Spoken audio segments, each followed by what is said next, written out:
Every year, compliance regulations change thousands of times, and every year ADP makes thousands of seamless platform updates so businesses can focus on everything else, like running their business. Grow stronger with ADP, HR, talent, time, and payroll.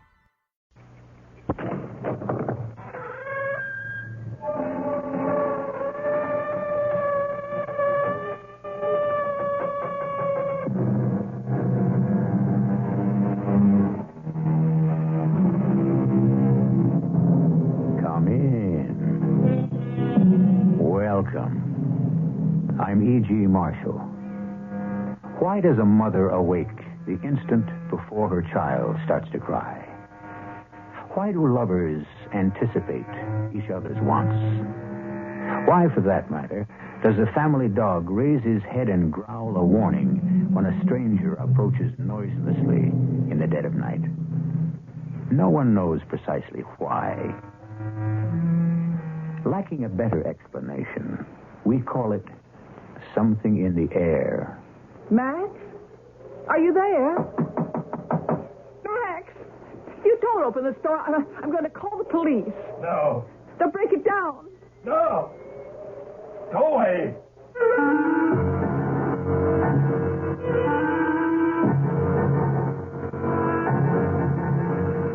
Our mystery drama, Something in the Air, was written especially for the Mystery Theater by Elspeth Eric and stars Gordon Heath. It is sponsored in part by Buick Motor Division. I'll be back shortly with Act One.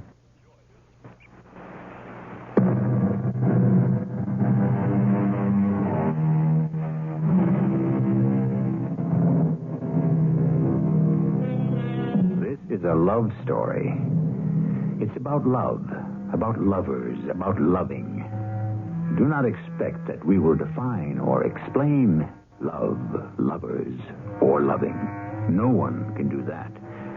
But at least we can present for your consideration some of the aspects of love, some of the obsessions of lovers, and some of the strange manifestations of loving. Max? Max, are you there? It's Hester. Max, I haven't seen you for a whole month, and neither has anyone else, or heard from you. Well, we've all called, and you won't answer the phone. Then do you think that's right? To worry your friends that way? And me? I'm a little bit more than a friend, wouldn't you say? Well, do you think it's right to upset me like this? Max, please. I love you, Max. Doesn't that mean anything to you? Max, damn it, answer me. Max, if you don't open the store, I'll get the police and have them break it down. You hear me? I'll get the police. No. No. I will. I swear I will. Don't do that, Hester. Well, then let me in. Open the store and let me in. Go away, Hester. How can I go away when I love you? How can I go away until I know you're all right? Go away, Hester. All right, Max. I'll go away. But first I want to tell you something. I've sent a cable to your daughter. Did you hear me, Max? I cabled Nina yesterday. You had no right to do that. I had to do it, Max. I sent a cable to Barbados. The cruise ship stops there for 2 days. She's probably on her way back right now. You had no right.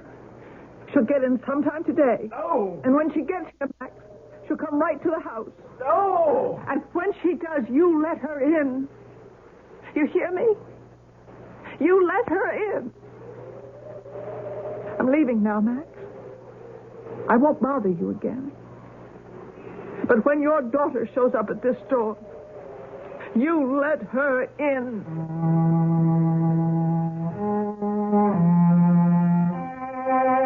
That was a year ago.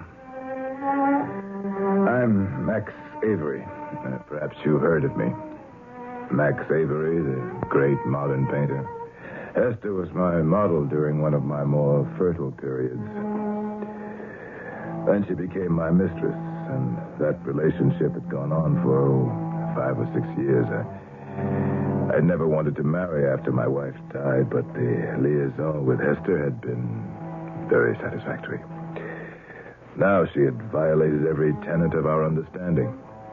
She had intruded herself, her judgment, into my intensely private life, and more than that, she had involved my daughter, my lovely 18-year-old daughter, Nina, who at any moment might arrive at my front door. Nina. Is that you, darling? Forgive me, sweetheart, if I don't come to the door. I've not been well, you see. Darling, perhaps in a day or two, next week. I'm so sorry Hester sent you that cable. What did she say, that I was ill or something? Well, it's nothing serious. Love, really, nothing serious. Oh, darling, please. Darling. Oh, Nina, wait, sweetheart. I'll open it. Just wait. Nina, what? Max. What? Who? Nina? No, it's not Nina, Max. Were you expecting Nina? Yes. Max, what's wrong? Don't you recognize me? Dan Fogarty. Dan? That's right. From the old days in the village? Dan Fogarty. Max, let me in, will you? Please, I wish you would. I thought you were Nina. Max, what have you been doing to yourself? Doing? Nothing. Oh, don't tell me nothing. Granted, I haven't seen you for a year or more, but, well, nobody could change so much in a year. I've changed. Have you looked at yourself lately? Not for a while. Not since when? Since about a month ago. Well, don't you care how you look? How do I look? Like a ghost. That bad. Look, would you care for a drink, Daniel? Well, for old time's sake, sure. If you'll have one with me. For old time's sake.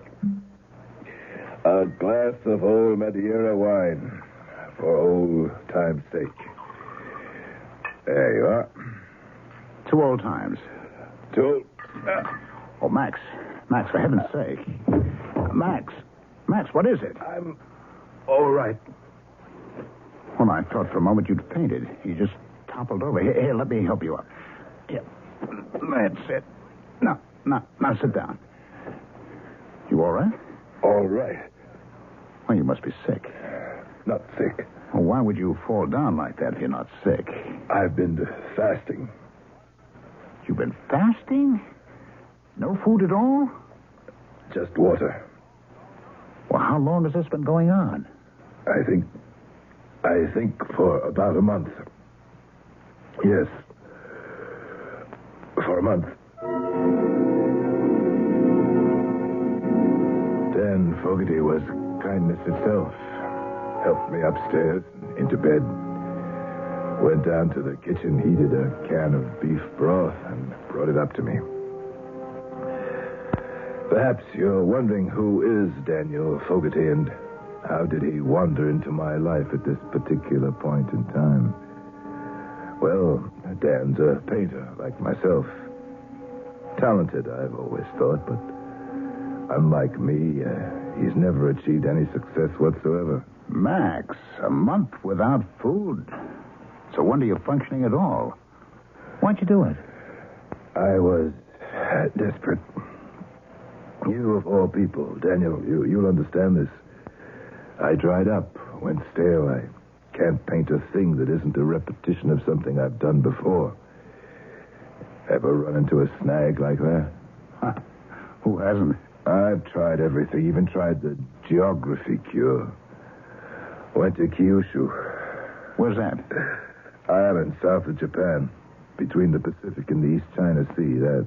That sort of thing's worked for me before. You remember? 10 years ago, when I'd gone dead, stale, flat, and unprofitable, took Nina with me. She had a wonderful time. I damn near died. I did die. I kept turning out the same old stuff, dry, boring, a rehash of everything I'd done before. It was hell. Oh, I can imagine. How is Nina, by the way? All right, I guess. I haven't seen her since she was, 10 or 12, I guess. She's a big girl now. You'd hardly recognize her. She is so beautiful. She's the light of my life, you might say, my reason for being.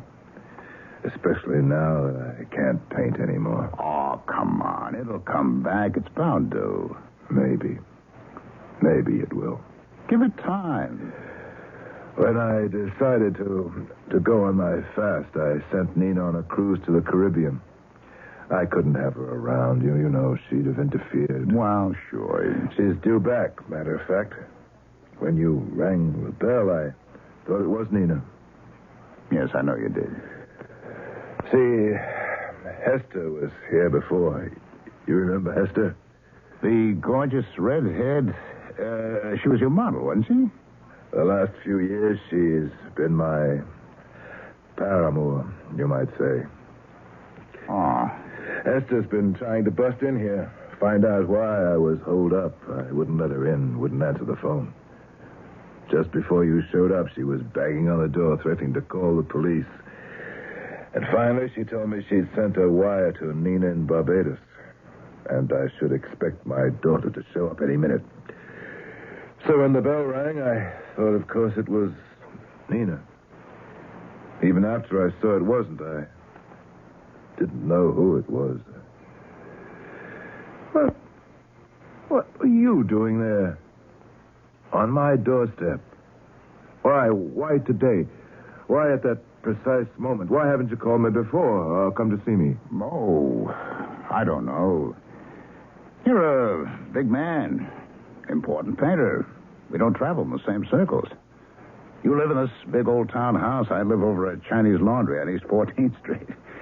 You eat in all the big restaurants. I still take my meals in Joe's Beanery. Well, there's no reason, really, why I should look you up. Or you may. But you looked me up tonight. Why? Why did you? I just did. No particular reason. Anybody tell you anything about me? Hester? Any of the old gang? Oh, I haven't seen Hester in years, or the old gang either. And why did you show up when you did? I don't know, Max. You came all the way over here from East 14th Street to see me, and you don't know why? I really don't, Max. That's crazy. Crazy. That's your doorbell. Want me to answer it? Would you? It must be Nina. Oh, sure. You stay right there. I'll let her in. I'll tell her you're a trifle indisposed. Yes. Tell her that.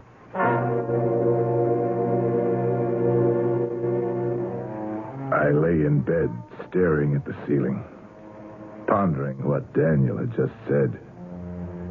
From downstairs, I could hear the door open. I could hear voices. You're Nina. I'm Daniel Fogarty. Oh. Your father's not feeling quite up to par. I'm an old friend. I've been sort of taking care of him. Oh, I see. I don't suppose you remember me. I think I do. Well, I remember you when you were a little girl. Why don't I come inside? Oh, yes. Why don't you? Come in. Come in. I was growing impatient. What was going on downstairs? Why didn't Daniel bring my daughter up to see me? What were they doing? What were they saying? I got heavily out of bed and walked out into the hall to the head of the stairs. When I leaned over the banister, I could see them. His head was bent over hers. She was looking up into his face. Their voices were low and tender. I could feel, yes, from where I stood, I could feel the tenderness. Yes, feel it in the air. The tenderness and the love.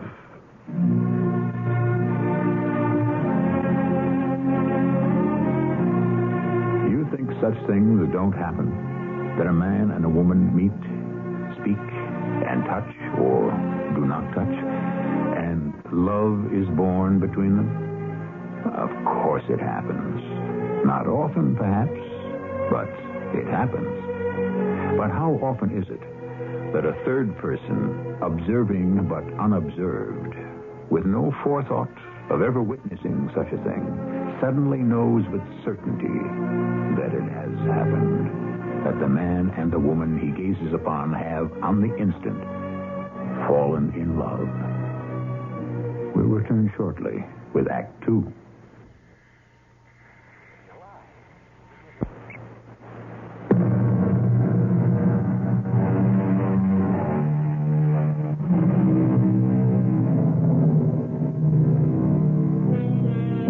An oddly, if not ill-matched couple that stands at the front entrance to Max Avery's house.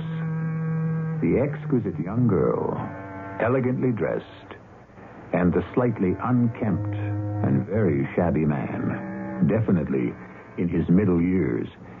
Yet something in the air tells Max Avery, standing at the top of the stairs and looking down at the incongruous couple, that these two have simultaneously and instantly fallen in love.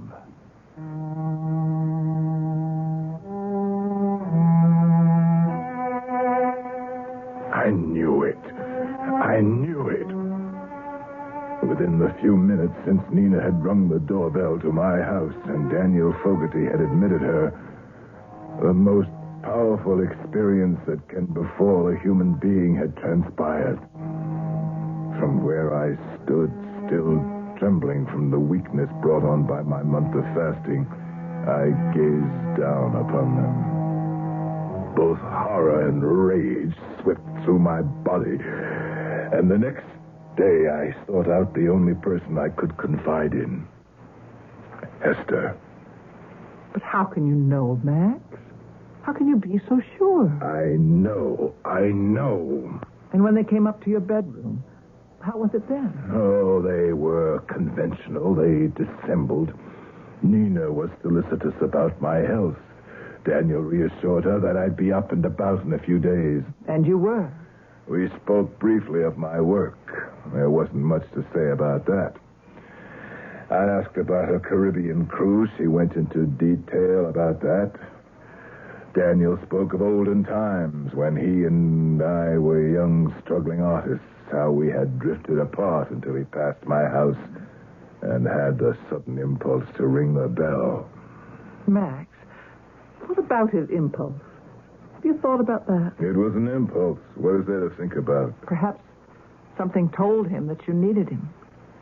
Something in the air. I wish to God he'd stayed away. Max, you don't mean that. I do mean it.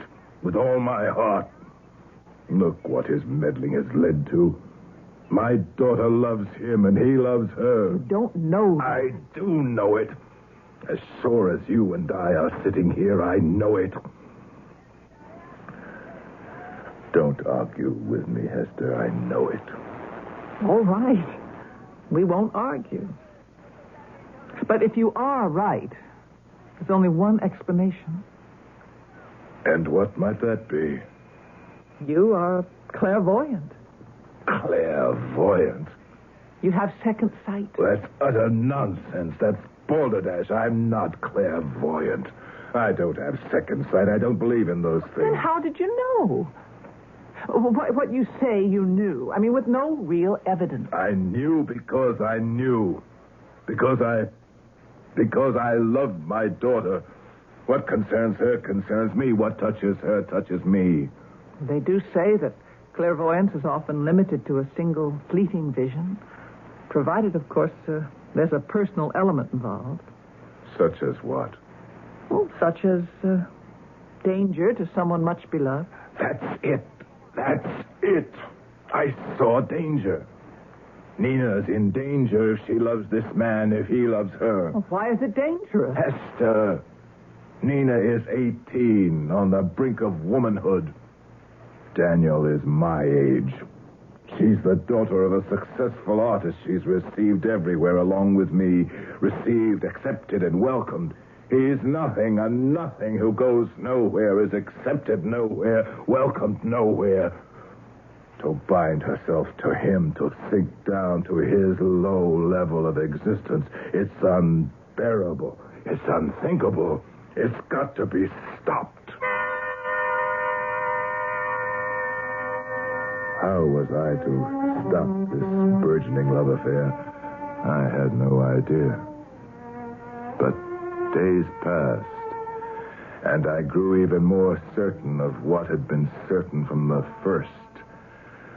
Strange things began to happen, and my horror grew. Marvelous dinner, Nina. You make it all yourself? All but the dessert. I bought that. Damn good. Whole thing. Seen Daniel lately? This morning. Where are you going? I'm going to answer the phone. The phone didn't ring. It's Daniel. How do you know? Hello, Daniel. Things like that. They drove me wild. Like the night there was a knock at the door. Want me to see who's at the door? You might as well. It's probably Dan Fogarty. I don't think so. He usually stops by about this time. Not tonight. Well, see who it is. Probably someone to see you. Hello. Hello, Hester. Come on in. She seemed always to know where he was and what he was doing, how he was feeling, how his work was progressing or not progressing. When he would call or come to the house, when he was thinking of her, when his mind was on other things. I never felt free to accuse her of this obsessive preoccupation with Dan Fogarty, for I dared not tell her that I knew, that I had known from their first meeting, and that the two of them were in love. Until one night, she and I were alone after dinner. And, where's Daniel this evening? No phone call, no knock at the door? You think he's forgotten you? Oh, no. Then where is he? He's looking for a job. Job, you said. We need money. We? You said we need money. Yes. Not he needs money, we need money. I'm going to live with him, Father. What? You are what? Daniel and I are going to live together. No, you are not. You are not going to live with that man. Yes, Father, I am. I think he'll find a job very soon. I won't let you leave this house. You understand? My suitcase is all packed. It's in the hall closet. As soon as Daniel is sure of a job, I'm leaving. Perhaps tonight. You don't know what you're saying. Now. Yes. Now. What are you doing? Where are you going? Daniel's found work. I'm going to him. How do you know? How can you know? Why, I just know. And it was true. She did know.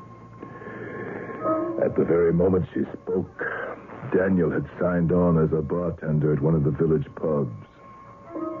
Nina took her suitcase from the hall closet and left my house. And me. It would seem that you're not the only one who's clairvoyant, Max. What am I to do, Hester? Let them live. Let them be happy. How long can she be happy with that nondescript little man? I've seen some of his paintings. They're not at all bad. He's 50 years old, maybe older. What can happen to him? Well, success came early to you, Max. Perhaps it will come late to him. Hester, let's not argue about this. I have to get her back. Get her back? But she won't come back. Then I'll abduct her. Abduct her? Are you mad? I don't know. It doesn't matter. I shall abduct her and bring her back. I forced Hester to join me in my plan to kidnap my daughter. She and I would drive together in my car to the dismal place where Dan Fogarty lived. We would park the car in front. We would wait there till we saw Nina approach. Then Hester would slip behind the wheel of the car, and I would seize my daughter and drag her into the automobile. The very next night, Hester and I sat in the darkened car and waited. Suppose she screams. Suppose she does, no matter. Well, what about the police? It'll be over, and we'll have driven away before any police can get there. The police don't look kindly on kidnappings, even by fathers. She's my child. Max, she's 18. Even so. Well, what do you propose to do with her once you've got her home? I hadn't thought about that. Wait. Here she comes. Yes, it's Nina. Now, after I get out, you open the rear door, and when I've got her, I'll put her in the back seat. Oh, Max, I wish... Quiet. Nina. It's all right. Father! It's all right. Here's the car. Get in there. It's all right. Don't be frightened. Now get in with you. Don't be frightened. That's it. Just to start the car. Nina, forgive me. I had to. Don't be frightened. I'm not frightened. It's just that I love you so much. I know. I can't let you waste yourself on that man. I know you think you love him, but you have to trust me, my darling, to know what's best. Oh, Father. You stay home with me. Perhaps I'll start to paint again. We'll have parties at the house. Ask lots of people. Wonderful people. You'll meet a young man, one with prospects. A man your own age that you can be happy with. You see, darling. You see how it will be. I see very clearly how it will be, Father. We'll have good times. Lots of good times. We're there, Max. Oh, yes. Nina, we're home. Let me help you out, sweetheart. That's it. Oh, my darling, I'm so glad to have you home with me. Let's go inside. Father, it's no use. But we're here, sweetheart. We're home. Come inside with me. Max? Look there. Behind you. What? Where? By the steps. Hello, Max. Daniel. Is it you? Nina, is that Daniel? Of course.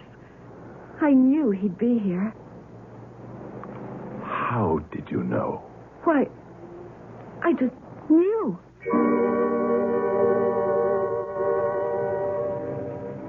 So we return to the simple statement, I knew. I just knew. Perhaps it sounds too simple, almost foolish, almost fatuous. I just knew indicates that you had no clear reason to know, no proof that you knew, no real excuse for knowing. Yet isn't it the most profound things of your life, the most significant? Aren't these the things that, without proof, with no excuse, and for no reason, you simply knew? We'll return shortly with our final act. Somehow you fought the temptation to buy a new Buick Century until now, because you figured that along about this time, your Buick dealer just might be as anxious to talk to you as you are to get a Century. Well, you shrewd rascal, you were right, which means you and that Century can get together now with a deal that may surprise you. Buick Century. Yes, you can. At your Buick dealers. Yes, you can. Yes, you can.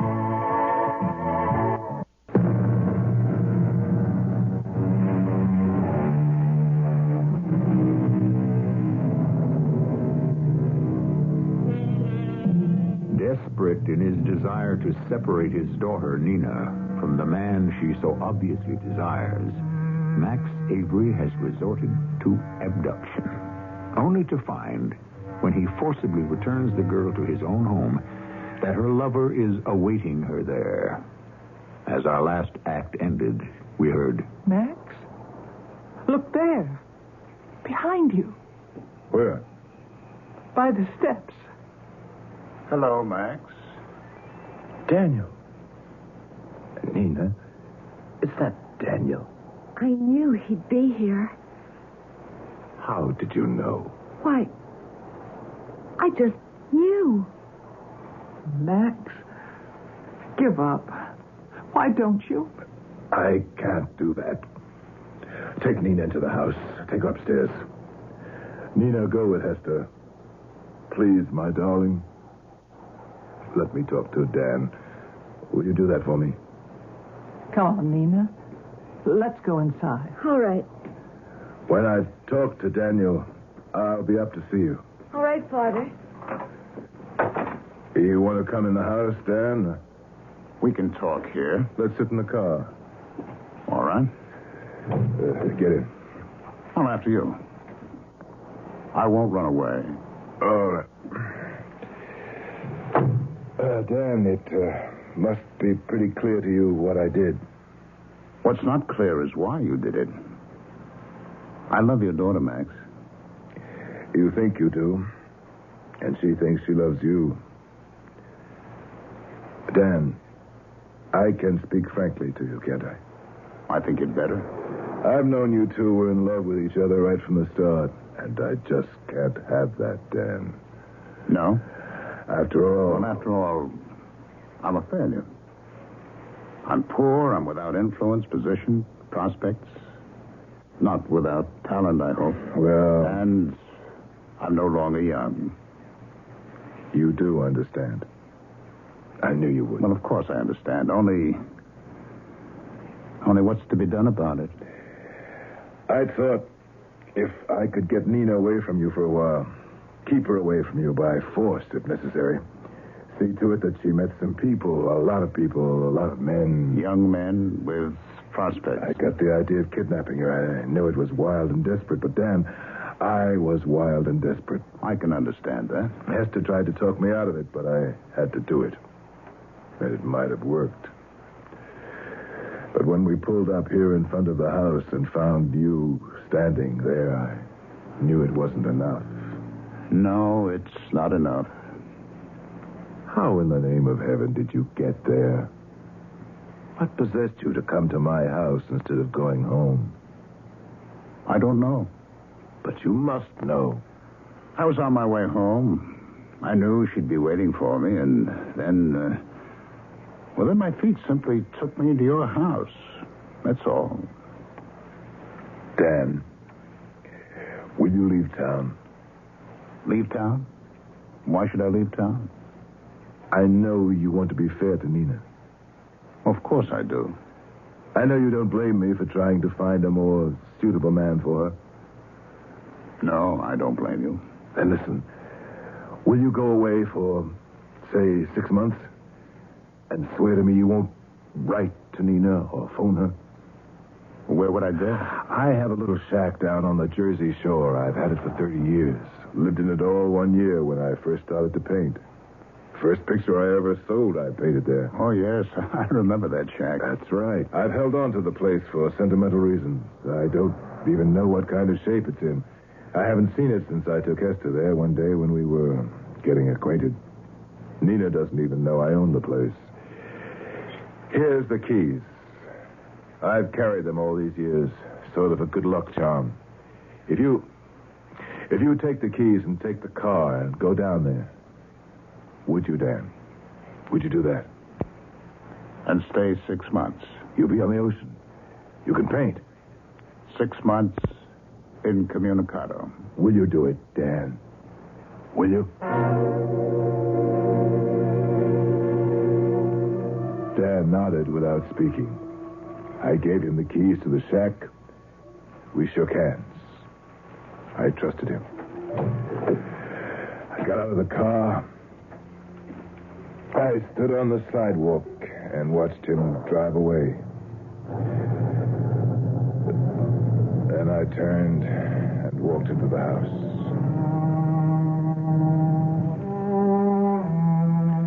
I trusted him to do exactly as I had requested. Go to the Jersey Shore, hole up in my old shack, and stay there for 6 months without making any effort to contact my daughter. Now, all I had to do was somehow to explain what I'd done to Nina. I dreaded it. But when I told her, she was amazingly calm, even receptive. He's gone away, my dear, to a place you know nothing about, or one you've never seen, I even heard about. I understand. It's for 6 months, my love. Surely you can be separated from him for 6 months. Of course. He'll be perfectly safe where he is, and comfortable enough, and he'll be able to paint. He's there. What?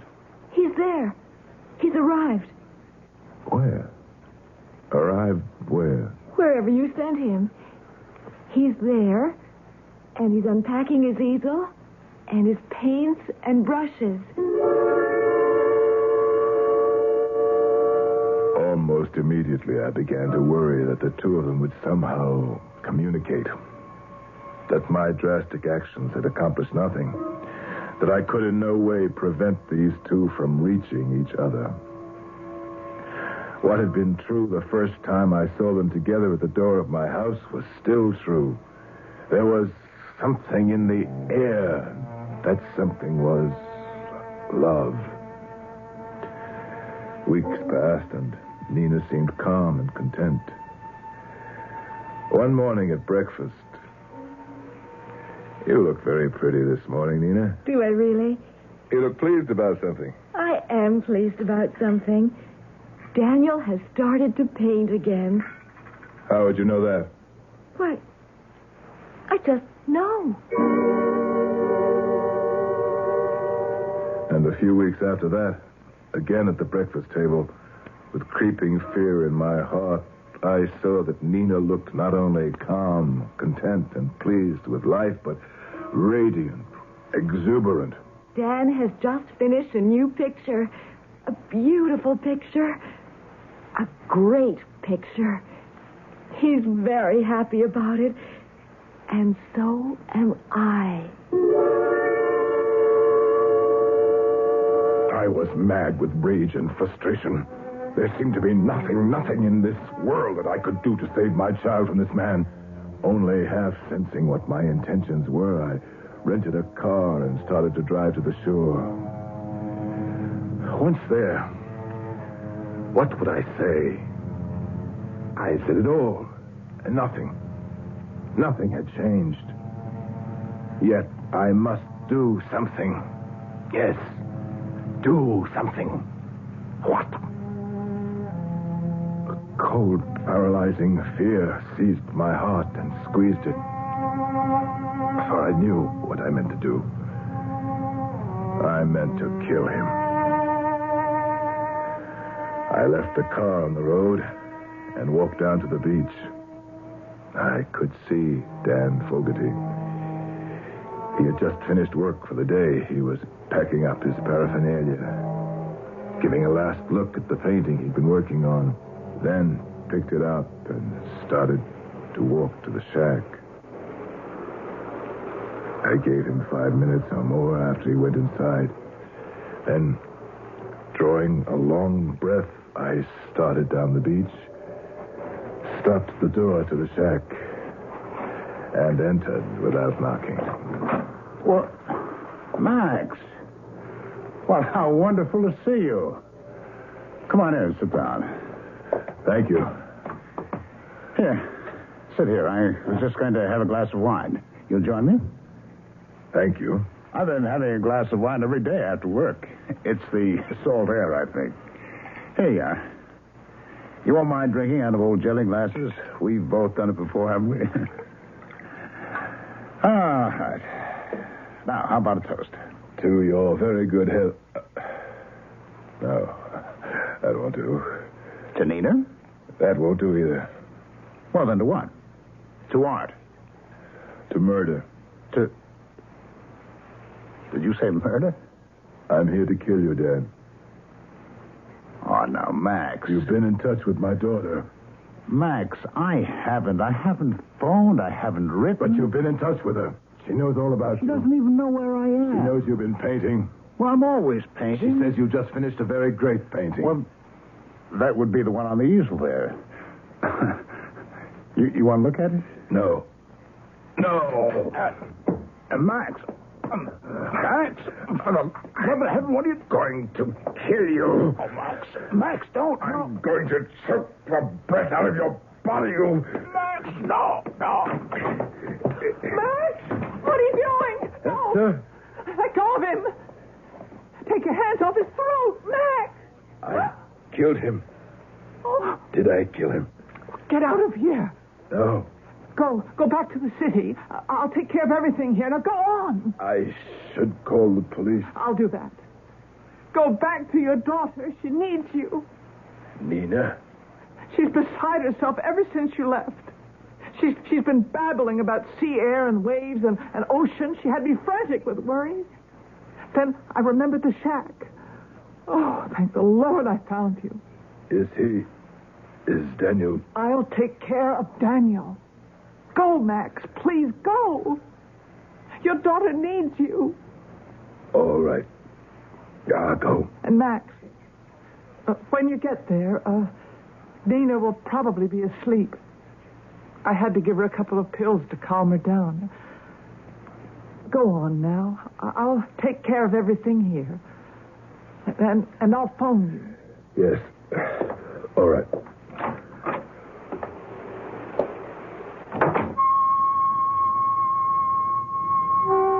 I drove back with the uncanny accuracy of a man in shock.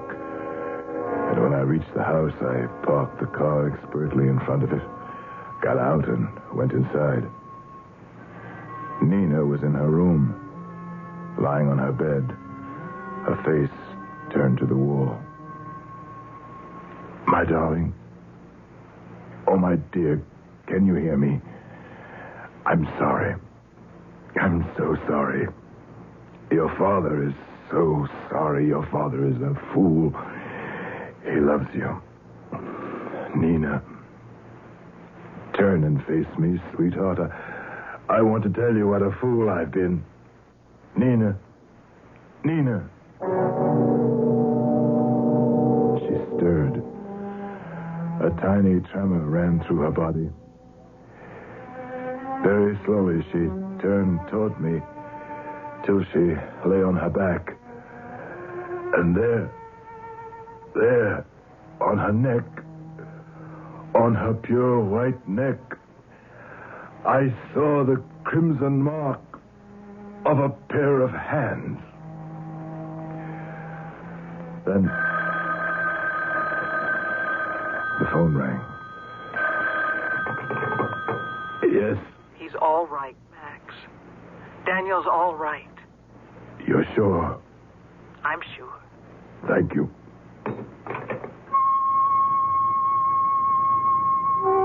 I went back to the bed where my daughter lay. Her eyelids fluttered a little, and her lips parted slightly. I bent over to kiss her sweet face, and as I did so, I saw the bright red mark of a pair of hands on her throat slowly begin to fade.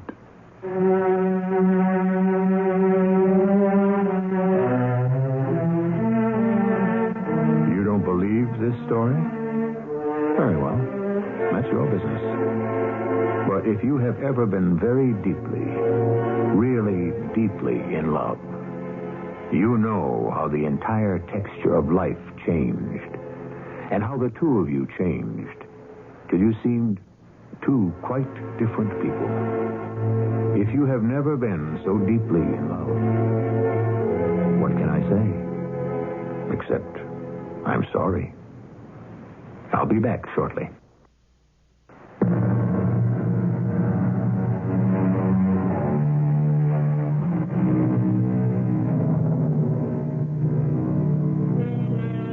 How does our story end? What is the final outcome? Does the oddly matched pair join together and live out their lives in harmony and bliss, telepathically exchanging thoughts and feelings? I do not know. And to tell you the truth, I do not want to know. And neither, I think, should you. Our cast included Gordon Heath, Ralph Bell, Ann Williams, and Corin Orr. The entire production was under the direction of Hyman Brown. And now, a preview of our next tale. Get this window closed. There. I'd better see what's going on downstairs. No, David, no. No what? I don't want you going downstairs. Please, darling, it's not worth the risk. What risk? It's just some crazy kind of storm. With no rain, no thunder or lightning. With all that wind, what else could it be? I'm scared to think. Something terrible is looming. Something incomprehensible beyond our imagination. The same thing that frightened poor old Mrs. Adam to death. Please, darling. Oh, just hold me close. And don't question whatever it is that's happening. For heaven's touch us. Whatever it is that's invaded our house means us no harm. But maybe if we just shut our eyes and ears, please, God, it will go away. This is E.G. Marshall inviting you to return to our Mystery Theater for another adventure in the macabre. Until next time, pleasant dreams.